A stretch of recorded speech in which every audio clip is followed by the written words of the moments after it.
Morning students, कैसे हैं आप सब बच्चे। आज हम बात करेंगे किसके बारे में, oogenesis के बारे में। ठीक है बच्चे, किसके बारे में बात करेंगे आज हम, oogenesis। oogenesis किस में देखने को मिलता है, फीमेल में। किस में देखने को मिलता है ये, फीमेल में। मैंने आपको बताया भी था पहले, लास्ट वीडियो में मैं डिस्कस कर चुकी हूँ कि oogenesis किसे कहते हैं, लेकिन आज हम डिटेल में जानेंगे कि oogenesis क्या होता है। तो याद रखिए, फॉर्मेशन ऑफ ओवम, इसको बोलते हैं हम फॉर्मेशन ऑफ ओवम। ओवम के बनने को हम क्या बोलते हैं, oogenesis। ओवम को हम एग भी बोल सकते हैं, क्या बोल सकते हैं, एग। और क्या बोल सकते हैं, ओवा भी बोल सकते हैं, क्या बोल सकते हैं, ओवा।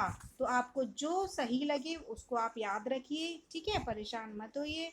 तो आज हम बात करेंगे किसके बारे में, oogenesis के बारे में।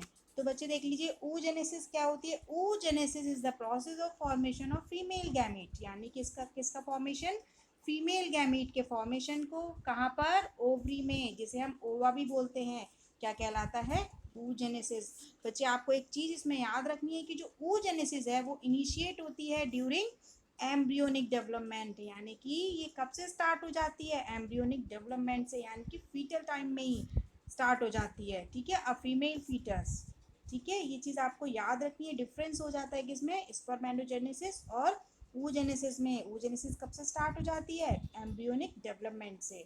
ठीक है, एक चीज़ आपको ये याद रखनी है, ऑल द ऊगोनिया। ठीक है, ऑल द ऊगोनिया। बच्चे ऊगोनिया को हम और क्या बोलते हैं, एग मदर सेल भी बोलते हैं, इसको क्या बोलते हैं, एग मदर सेल। ठीक है, तो oogonia जो है are formed in the ovary during embryonic development, यानी कि जो oogonia बनने लगते हैं वो कब बनने लगते हैं, ड्यूरिंग एम्ब्रियोनिक डेवलपमेंट के टाइम पर। ठीक है, ऑफ द फीटस, फीटस में। ठीक है, no new oogonia are formed after birth, यानी कि आफ्टर बर्थ के बाद कोई भी नई oogonia नहीं फॉर्म होती है। यानी कि जितनी भी oogonia बनती हैं, यानी कि कितनी बनती है, अगर हम बात करें तो कपल ऑफ मिलियन। कितनी बनती हैं, अ कपल ऑफ मिलियन। ठीक है, oogonia फॉर्म होती हैं किसमें, आपके ओवरी में। ठीक है, तो याद रखेंगे। और oogonia जो बनती हैं उनका फॉर्मेशन किसके थ्रू होता है, oogonia का फॉर्मेशन कौन करता है, जर्मिनल एपिथीलियम। कौन फॉर्म करता है, जर्मिनल एपिथीलियम से ही किसका फॉर्मेशन होता है, oogonia का। देख लीजिए बच्चे, ये एक ओवरी का ही स्ट्रक्चर है। तो ओवरी के लाइनिंग पर ही क्या प्रेजेंट होती हैं, जर्मिनल सेल प्रेजेंट होती हैं, जिनको हम क्या बोलते हैं, जर्मिनल एपिथीलियम। यही क्या होती हैं बच्चे, साइज में बड़ी हो जाती हैं। ठीक है, और किसको फॉर्म करती हैं, जर्मिनल, जो ये जर्मिनल एपिथीलियम है किसको फॉर्म करती है, oogonia को। किसको फॉर्म करती हैं, oogonia को। तो याद रखेंगे, जो जर्मिनल एपिथीलियम है जो कहाँ पर है, ओवरी के लाइनिंग पर है, जो किसको फॉर्म करती है, oogonia को, जिसको मैंने अभी एक नाम और बताया, क्या बोलते हैं हम उसको, उसको हम बोलते हैं क्या बोलते हैं, एग मदर सेल।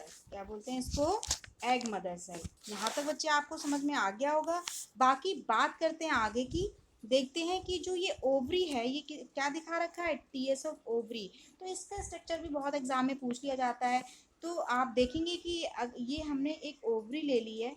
अगर हम इस ओवरी की बात करें तो ये कौन से साइड की ओवरी हो गई, तो ये हो गई आपकी कौन से साइड की, राइट साइड की ओवरी हो गई।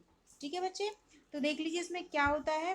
तो अगर हम बात करें इसमें स्टार्टिंग में आपकी जो सेल्स होती हैं, ठीक है, तो इनको हम क्या बोल देते हैं बच्चे, फॉलिकल्स कहलाती हैं। ठीक है, जो ओवरी के अंदर पड़ी रहती हैं, ठीक है, कॉमन सेल्स, इनको हम क्या बोल देते हैं, फॉलिकल बोलते हैं। ठीक है, इनका अगर हम वर्क पूछें, इनका काम क्या होता है बच्चे, तो इनका काम होता है आपके जो oocytes बनते हैं, यानी कि जो प्राइमरी oocytes बनते हैं, इनको नरिशमेंट प्रोवाइड कराने का। क्या काम होता है इनका, oocyte फॉलिकल्स का, प्राइमरी जो oocyte बनते हैं, और प्राइमरी oocytes किससे बनते हैं, oogonia से बनते हैं। oogonia किसको फॉर्म करती है, प्राइमरी oocytes को, बाय द माइटोसिस। माइटोसिस इनमें होता है, और माइटोसिस से ही किसको फॉर्म करती हैं, प्राइमरी oocytes को। तो ये हम बात कर रहे थे यहाँ पे किसकी, प्राइमरी फॉलिकल्स की। तो ये क्या करती हैं, इसको नरिशमेंट प्रोवाइड कराती हैं, किसको, प्राइमरी oocytes को। ठीक है बच्चे। प्राइमरी oocyte जब इसको नरिशमेंट प्रोवाइड कराती हैं, जब इनका नरिशमेंट खत्म हो जाता है या इनके पास जो न्यूट्रिशन होता है वो खत्म हो जाता है, तो फिर कौन प्रोवाइड कराती है? Tertiary follicle, sorry secondary follicles इसको न्यूट्रिशन प्रोवाइड कराती है। किसको? प्राइमरी oocytes को। जब इनका नरिशमेंट खत्म हो जाता है तो कौन प्रोवाइड कराती है? टर्सरी फॉलिकल प्रोवाइड कराती हैं। ठीक है, याद रखेंगे फॉलिकल्स क्या करती हैं, एक तरीके से देखा जाए तो ये नरिशमेंट प्रोवाइड कराती हैं। किसको किसको प्रोवाइड कराती है नरिशमेंट? प्राइमरी oocytes को। ठीक है बच्चे। अब बच्चे कई बार ये डिफरेंस पूछ लिया जाता है कि सेकेंडरी फॉलिकल और टर्सरी फॉलिकल्स में क्या डिफरेंस होता है, तो आपको याद रखना है बच्चे, जो टर्सरी फॉलिकल्स है वो कहाँ पर होती है? एक कैविटी में, जिसका क्या नाम है? एंट्रम। क्या नाम है उस कैविटी का? एंट्रम। तो याद रखेंगे बच्चे, टर्सरी और सेकेंडरी फॉलिकल्स में ये डिफरेंस होता है। उसके बाद फिर से अगर हम बात करें, फिर से मैं रिपीट कर रही हूँ, प्राइमरी, सेकेंडरी, टर्सरी, इनका काम क्या होता है? नरिशमेंट प्रोवाइड कराना। किसको प्रोवाइड कराना? प्राइमरी oocytes को। ठीक है बच्चे। उसके बाद ये जो प्राइमरी oocytes हैं ये क्या होते हैं? कन्वर्ट होते हैं किसमें? सेकेंडरी oocyte को फॉर्म करते हैं। ठीक है। और जो आपकी ये oocytes हैं ये किस में चेंज जो फॉलिकल्स है वो किस में चेंज हो जाती हैं? ग्रेफियन फॉलिकल्स में। किस में चेंज हो जाती हैं ये? ग्रेफियन फॉलिकल्स में। याद रखेंगे, जिसको हम क्या बोलते हैं? मैच्योर फॉलिकल्स भी बोलते हैं। क्या बोलते हैं इनको? मैच्योर फॉलिकल्स, जो आगे चल के किस में चेंज हो जाती हैं? ग्रेफियन फॉलिकल्स में। ठीक है बच्चे, तो याद रखेंगे। उसके बाद यही इनसे ही क्या होता है, अब आपका सेकेंडरी oocytes बनता है। क्या बनता है? Secondary oocyte। ठीक है, याद रखेंगे। अब तक कैसे थे? कौन सी थी? फॉलिकल्स थी जो नरिशमेंट प्रोवाइड करा रही थी। किसको प्रोवाइड करा रही थी? प्राइमरी oocytes को। अब वही प्राइमरी oocytes किस में बदल जाती हैं? सेकेंडरी oocytes में। और जो आपके फॉलिकल्स थे वो किस में चेंज हो जाते हैं? ग्रेफियन फॉलिकल्स फॉर्म हो जाती हैं। ठीक है। अभी ग्रेफियन फॉलिकल्स हैं, ये क्या होती हैं? रप्चर होती है। ठीक है, क्या होती है? रप्चर होती है। और जो आपका सेकेंडरी oocyte था ये क्या हो जाता है? रिलीज हो जाता है, जिसको हम क्या बोलते हैं बच्चे? ओवम कहते हैं। आपसे एग्जाम में, आपसे नीट में पूछ लिया जाता है कि जो रिलीज होता है ओवुलेशन के टाइम पे वो कौन सा oocyte होता है, तो आपको याद रखना है ओवुलेशन के टाइम पर जो रिलीज होता है उसे हम बोलते हैं सेकेंडरी oocyte। ठीक है। और वो कब होता है? प्यूबर्टी के टाइम पर होता है। कब होता है? प्यूबर्टी के टाइम पर, क्योंकि प्यूबर्टी के टाइम पर दोबारा से डिवीजन स्टार्ट होता है। उससे पहले यानी कि आपके जो प्राइमरी oocytes हैं ये क्या हो जाते हैं? रेस्टिंग पोजीशन पर चले जाते हैं। कहाँ चले जाते हैं ये? रेस्टिंग पोजीशन पर। ठीक है। तो उसके बाद जब उनमें प्यूबर्टी आती है दोबारा से डिवाइड होने शुरू हो जाते हैं और क्या रिलीज होता है? Secondary oocytes। याद रखेंगे इस चीज को। उसके बाद जब ये सेकेंडरी oocyte जो है रिलीज हो जाते हैं तो फिर क्या फॉर्म होता है? अब कॉर्पस ल्यूटियम बनने लगती है। ठीक है, इसको हम क्या बोलते हैं? Corpus luteum. यही क्या होती है? कॉर्पस ल्यूटियम बढ़ने लगती है। ठीक है, एक मोटी लेयर जैसे इकट्ठी हो जाती है। उसके बाद में यही ब्रेक होती है और यही मैंसिस की फॉर्म में बॉडी से बाहर निकल जाती है। ठीक है बच्चे, जिसको हम क्या बोलते हैं? Maturation cycle. ठीक है बच्चे। उसके बाद ये तो एक आपको जनरल आइडिया मैंने दे दिया किसका? टीएस ओवरी का, क्योंकि इसका डायग्राम आपसे पूछ लिया जाता है तो आपको पता होना चाहिए इसका डायग्राम। उसके बाद मेन आपको मुझे समझाना था क्या? oogenesis क्या होता है। तो देख लीजिए बच्चे, oogenesis क्या होता है। इसमें ये क्या है आपकी? ऊगोनिया। क्या है ये? ऊगोनिया। ठीक है, इनको हम क्या बोलते हैं? ऊगोनिया सेल जो कहाँ से जर्मिनेट हुई? जर्मिनल एपिथेलियम से। अभी मैंने आपको बताया था कि ओवरी की लाइनिंग पर होती है, वहीं से क्या फॉर्म होती है? ऊगोनिया, जिसको हम क्या बोलते हैं? Egg mother cell.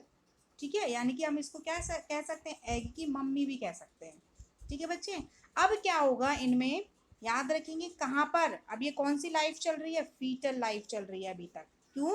क्योंकि अभी प्राइमरी oocyte बनेंगे, जो भी मैंने आपको बताया था। ठीक है, तो इनमें क्या होगा? माइटोसिस होगी। माइटोसिस आपको पता है, माइटोसिस में क्या होता है? इनमें कॉपी बनती है। क्या बनती है? कॉपी बनती है, यानी कि 2n ये बन जाएंगे और क्रोमोसोम्स का नंबर इसमें कितना रहेगा? 46 रहेगा। ठीक है। उसके बाद माइटोसिस हुई, क्या बने? प्राइमरी oocyte बने। ठीक है, यानी कि कब तक का टाइम चल रहा है? ये बर्थ चाइल्डहुड का टाइम चल रहा है। कहाँ तक का टाइम चल रहा है? बर्थ चाइल्डहुड का। यानी कि प्राइमरी oocytes जो बने वो कहाँ पर बने? बर्थ चाइल्डहुड में। उसके बाद यहाँ से क्या होगा? ये रेस्टिंग टाइम आ गया। कौन सा आ गया? ये अब रेस्टिंग पीरियड में चलेगा, यानी कि जिसको हम एक वर्ड और भी बोलते हैं, क्या बोलते हैं बच्चे उसको, याद है आपको, डोरमेंसी। क्या बोलते हैं इसको, एक याद करने के लिए मैं आपको बता रही हूँ, डोरमेंसी स्टेज।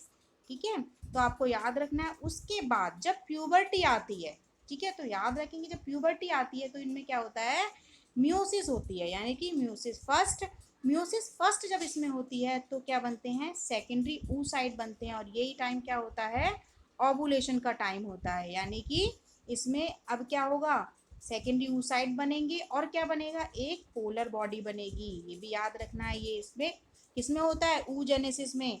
कब, जब म्यूसिस फर्स्ट होगी तो क्या बनेगा, एक आपका सेकेंडरी oocyte बनेगा, और क्या बनेगा, एक पोलर बॉडी बनेगी। ठीक है, पोलर बॉडी आपसे पूछ ली जाती है, क्या होती है पोलर बॉडी बच्चे, ये वो होती है जिनमें एबिलिटी नहीं होती है किसकी, फर्टिलाइजेशन की, जिसको हम क्या कह सकते हैं, आ स्मॉल हैप्लॉइड सेल। क्या होती है, ये एक स्मॉल हैप्लॉइड सेल होती है जिसमें एबिलिटी नहीं है किसकी, फर्टिलाइजेशन की। बस ये चीज़ हमें याद रखनी है कि यही क्या होती है यहाँ पे, सेकेंडरी oocyte ही किसको फॉर्म करेंगे आगे चल के, ओवम को। तो याद रखना है, सेकेंडरी oocyte ही किसको फॉर्म करते हैं, ओवम को, और क्या बनाते हैं, सेकेंड पोलर बॉडी। क्या बनाते हैं, सेकेंड पोलर बॉडी।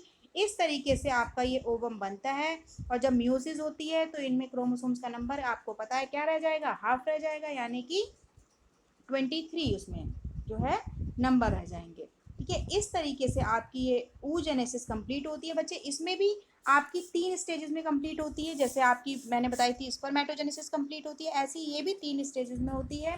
पहली कौन सी होती है, मल्टीप्लिकेशन, दूसरी होती है आपकी ग्रोथ, और तीसरी होती है आपकी मैचुरेशन।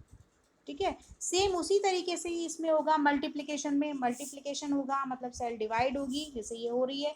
उसके बाद ग्रोथ फेज में इसको ग्रोथ मिलेगी, यानी कि न्यूट्रिशन मिलेगा, और न्यूट्रिशन यहाँ पर कौन देगा हमें याद रखना है। तो कौन सी सेल है जो इसको न्यूट्रिशन देती है, वो होती है ग्रेन्यूलोसा सेल, जो इसको क्या देती है, न्यूट्रिशन प्रोवाइड कराती है। ठीक है, या हम कह सकते हैं कि फूड यहाँ पर ये लेते हैं, जिनसे क्या होता है, इनमें न्यूट्रिशन होता है और इनका साइज बड़ा हो जाता है। ठीक है, जिससे ये आगे चल के डिवाइड करती है, म्यूसिस होती है इनमें, और ओवम का फॉर्मेशन होता है।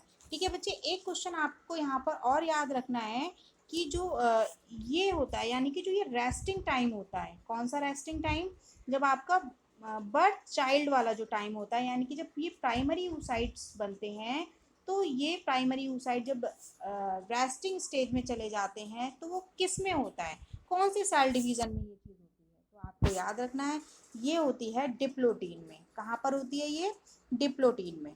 ठीक है, आपसे क्वेश्चन भी आ जाता है कि कौन सी स्टेज में ऐसा होता है। ठीक है, कैसा, कि जो है आपके प्राइमरी oocytes बनते हैं। ठीक है, तो कहाँ बनते हैं, डिप्लोटीन में।